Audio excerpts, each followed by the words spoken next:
sayang, nunggu aku pulang. Aku pasti datang menemuimu tersayang.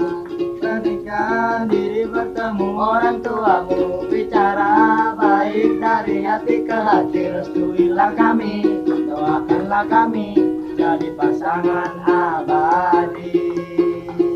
Tunggulah aku menjadi imammu, tunggulah aku menjadi imammu.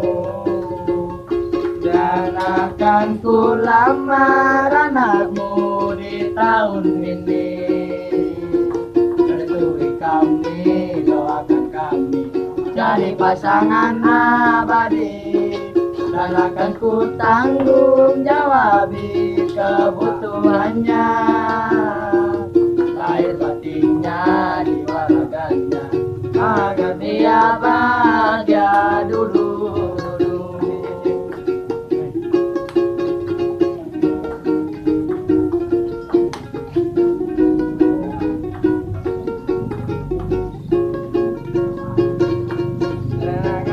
Lamar anakmu di tahun ini.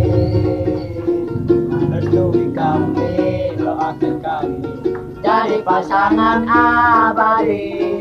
Dan akan ku tanggung jawabi kebutuhannya, lahir batinnya, jiwa raganya, agar dia bahagia duduk